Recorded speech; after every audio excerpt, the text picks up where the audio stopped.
ঘরে ফেরার প্রসঙ্গ। সড়ক মহাসড়কে যানবাহনের চাপে গাজীপুরে দুর্ভোগ। থেমে থেমে চলছে গাড়ি। বাড়ি ফিরতে কাঙ্ক্ষিত বাহনের জন্য রাস্তায় অপেক্ষমান মানুষের ভিড়। চন্দ্রা মোড় থেকে যুক্ত হয়েছেন ইফতেখার রায়হান। ইফতেখার, চন্দ্রা মোড় থেকে কালিয়াকৈরির দিকে গাড়ির যে দীর্ঘ সারি রয়েছে, এটির কারণ কি এবং একই সঙ্গে জানতে চাই প্রশাসনের তৎপরতা কেমন দেখছেন? রাত্রি আসলে আজকে দিনভর কিন্তু এই ঢাকা ময়মনসিংহ এবং ঢাকা টাঙ্গাইল এই দুটি মহাসড়কে সীমাহীন ভোগান্তিতে পড়েছেন ঘরমুখো মানুষ। বিশেষ করে সন্ধ্যার পর থেকে এই দুটি মহাসড়কে যানজটে একেবারেই স্থবির হয়ে পড়েছিল, যে কারণে যারা ঘরমুখো মানুষ ছিল তারা কিন্তু দীর্ঘক্ষণ যানজটে আটকা পড়ে কিন্তু তারা নাকাল হয়েছেন এবং এখনো পর্যন্ত সেই দুর্ভোগ কাটেনি।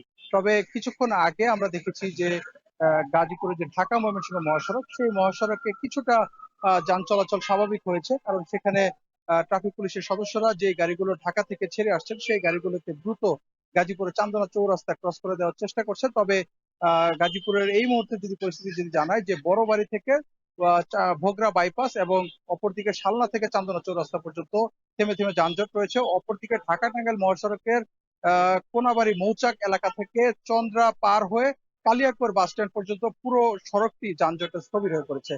এবং এই যানজট হওয়ার মূলত কারণ হচ্ছে একসাথে কিন্তু এবার অনেক যাত্রী কিন্তু বাড়ি ফিরছেন। আজকে যেহেতু সপ্তাহের শেষ দিন, পাশাপাশি আজকে শেষ কর্মদিবস ছিল গাজীপুরের। এর আগে 50% কারখানা ছুটি হয়েছে, তবে আজকে বাকি যে 50% কারখানাগুলো রয়েছে সেগুলো একযোগে ছুটি হওয়ার পরে কিন্তু বিকেলের পর থেকে মহাসড়কে যাত্রী চাপ অনেক গুণে বেড়ে গেছে। এবং পাশাপাশি ঢাকা টাঙ্গাইল মহাসড়কে কিন্তু আমরা দেখেছি যে গতবারের তুলনায় এবার ট্রাফিক পুলিশ কিংবা হাইওয়ে পুলিশের তৎপরতা খুব একটা আমাদের চোখে পড়েনি। তবে আমরা দেখেছি যে অন্যদিকে যে গাবতলী থেকে যে গাড়িগুলো ঢাকা থেকে ছেড়ে আসছে সেই গাড়িগুলো এবার সাভার আশুলিয়া হয়ে খুব কম যাতায়াত করেছে। অধিকাংশ গাড়িগুলো ঢাকা ময়মনসিংহ অর্থাৎ গাজীপুর হয়ে তারপরে চন্দ্রা দিয়ে পার হচ্ছে, যে কারণে এই চন্দ্রা ত্রিমোর এবং গাজীপুরের ভোগড়া বাইপাস এই দুটি জায়গায় সীমাহীন দুর্ভোগের মধ্যে পড়েছেন। এবং এখন পর্যন্ত সারাদিন গড়িয়ে এখন রাত হয়েছে, এখনো পর্যন্ত কিন্তু এই দুর্ভোগটি কিন্তু কাটেনি।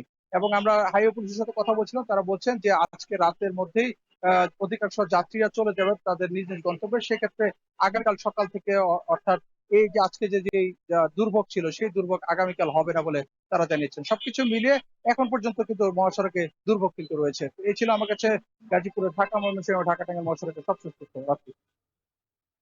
যাত্রায় সাধারণ মানুষের দুর্ভোগের খবর জানাতে গাজীপুর থেকে যুক্ত ছিলেন ইফতেখার রায়হান। ঢাকা টাঙ্গাইল যমুনা সেতু মহাসড়কে যানবাহনের ধীর গতি, ভোগান্তিতে যাত্রীরা। কালিয়াহাটি থেকে এ নিয়ে বিস্তারিত জানাতে যুক্ত হচ্ছেন কাউসার আহমেদ। কাউসার, সড়কে এই মুহূর্তে পরিস্থিতি কেমন দেখছেন? যানজট নিরসনে আইন শৃঙ্খলা বাহিনীর তৎপরতা কেমন?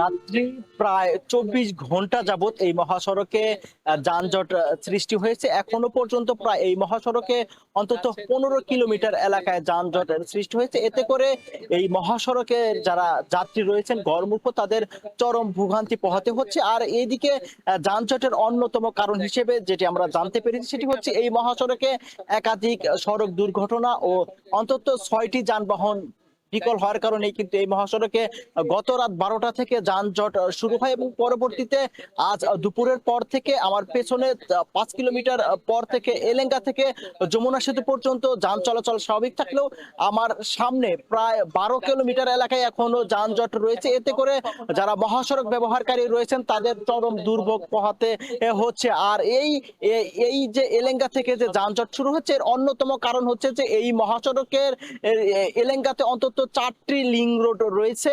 আর এছাড়াও এই এলেঙ্গাতে ফুট ওভার ব্রিজ না থাকার কারণেও কিন্তু এই অংশে যানজট রয়েছে এবং অতিরিক্ত যানবাহনের চাপ। আর এদিকে যদি আমি সন্ধ্যা 6টা পর্যন্ত 18 ঘন্টার তথ্য দেই যমুনা সেতুর, সেটি হচ্ছে প্রায় 50,000-এর অধিক যানবাহন এই সেতু পারাপার হয়েছে। এতে টোল আদায় হয়েছে 3,23,00,000 টাকার উপরে।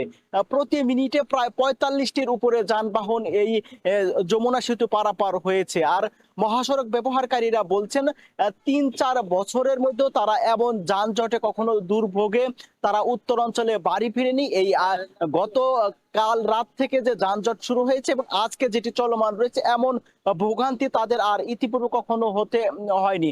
আর এদিকে মহাসড়ক ব্যবহারকারীরা বলছেন যে ঢাকা থেকে টাঙ্গাইল আসতে সর্বোচ্চ 1.5 থেকে 2 ঘন্টা সময় লাগলেও আজকে কারো কারো 15 থেকে 18 ঘন্টা পর্যন্ত সময় লাগছে। আর এদিকে মহাসড়কে গণপরিবহনের ব্যাপক সংকট রয়েছে। এতে করে যারা যাত্রী রয়েছেন তারা কিন্তু জীবনের ঝুঁকি নিয়ে খোলা ট্রাক ও পিকআপে তারা গন্তব্যে যাচ্ছেন। আর এদিকে তাদের কাছ থেকে অতিরিক্ত বাড়তি ভাড়া আদায় করা হচ্ছে। আর এই মহাসড়কে এর আশেপাশের যে দোকানগুলো রয়েছে সেখানে বাড়তি দামে তারা খাবার বিক্রি করছে। বিশেষ করে পানির বোতলের মূল্য 20 টাকা থাকলেও সেটি 30 থেকে 35 টাকায় বিক্রি করছে। আর এদিকে আমরা লক্ষ্য করেছি যে যুবদের জন্য ফাউন্ডেশনের পক্ষ থেকে এই মহাসড়কে ঘরমুখো মানুষের জন্য বিনামূল্যে পানি সরবরাহ করা হয়েছে। তো রাত্রি এই ছিল আমার কাছে ঢাকা টাঙ্গাইল যমুনা সেতু মহাসড়কে যানজটে